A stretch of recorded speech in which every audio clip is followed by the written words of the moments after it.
যে অভিযোগগুলো আসলে আমাদের বড় আপু উমা ফাতিমা করেছেন, তিনি বৈষম্যবিরোধী ছাত্র আন্দোলনের ফার্স্ট কমিটির মুখপাত্র ছিলেন।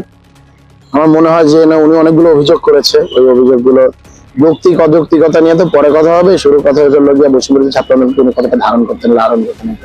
ওনাকে আমরা কখনোই আসলে বৈষম্যবিরোধী ছাত্র আন্দোলনের কোনো কার্যক্রমে পেতাম না, সাংগঠনিক কার্যক্রমে। বরঞ্চ এখনো দেখা গেছে যখন সাংগঠনিক বড় বড় কার্যক্রম ছিল, মিটিং ছিল, পলিসি মেকিং ডিসিশন ছিল, যে দিনগুলোতে রেজলিউশন পাস হতো, সেই দিনগুলোতে ওনাকে আমরা দেখতাম যে উনি কোনো একটা এনজিওর ওখানে গিয়ে বক্তৃতাবাজি করতেছেন বা এই ধরনের। আমি সংগঠনের প্রতি ওনার আসলে ডেডিকেশনটা দেখি। প্রথম কোশ্চেন হলো সংগঠনের প্রতি উনি ডেডিকেটেড কিনা, উনি সেই প্রশ্নটাই নিজে করুক। আরেকটা কথা উনি বলেছে যে হলো গিয়ে এক একজনকে ঘুরিয়ে ফিরিয়ে আসলে বৈষম্যবিরোধী ছাত্র আন্দোলন নেওয়া হয়েছে। কেন হলো গিয়ে এনসিপি থেকে বা অন্য কোনো জায়গা থেকে তারা নেওয়া হয়েছে, মন্ত্রী পাড়ার অনেকগুলো অভিযোগ করলেন। এই অভিযোগগুলো আসলে তিনি প্রশ্ন করেছেন, এর উত্তরগুলো তিনি জানেন না। যে কোশ্চেনের উত্তরগুলো আসলে তিনি দেননি সেটা হলো গিয়া কেন বৈষম্যবিরোধী ছাত্র আন্দোলনের টপ অর্গানোগ্রাম হওয়ার পরও তিনজন যদি চলে যায়, বাকি উনি তো বৈষম্যবিরোধী ছাত্র আন্দোলন ছিলেন, উনি কেন রান করতে পারেননি? উনি রান করতে পারেননি কারণ উনি সংগঠনকে জানতেনই না, চিনতেন না। ওনার সাথে সংগঠনের কারোর সাথে খুব একটা সম্পর্ক ছিল না। ওনার সাথে যাদের সম্পর্ক ছিল, যারা চিনতো, তাদের অনেকের সাথে সম্পর্ক তিক্ত ছিল।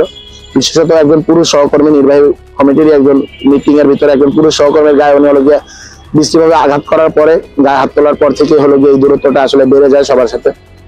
এর আগে থেকে উনি বলেছিলেন বৈষম্যবিরোধী ছাত্র আন্দোলনের যে পলিটিক্স, প্রোক্লেমেশন দেওয়া, সেকেন্ড রিপাবলিক ঘোষণা করা, সংবিধান বাতিল, এগুলোর সাথে উনি হলো চলে মেন্টালি অ্যালাইন করেন না। মুজিববাদী সংবিধানের প্রতি এক ধরনের তার টান ছিল, এই জিনিসটা আসলে উনি বুঝিয়েছেন বিভিন্ন সময়। এই জন্যই আসলে আমাদের পলিটিক্সটা মেলেনি। উনিও এখানে সংগঠনের সাথে হলো কোনো প্রকার সাহায্য করেনি।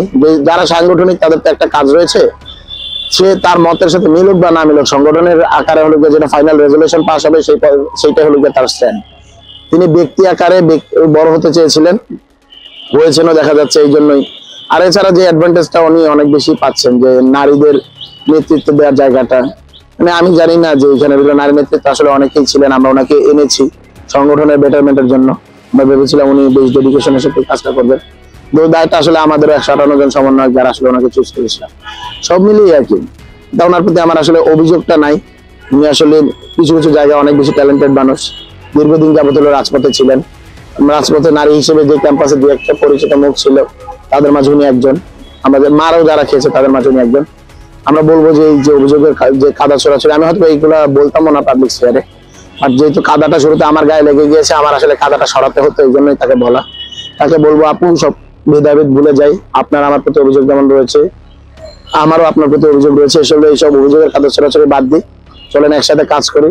আমাদের আসলে জুলাইয়ের যারা যোদ্ধা রয়েছেন, ফ্রন্ট লাইনার রয়েছেন, প্রত্যেকে আসলে একতাবদ্ধ থাকা প্রয়োজন। কাদা ছড়াছড়ি আসলে কখনো প্রয়োজন প্রকার সমাধান। ধন্যবাদ।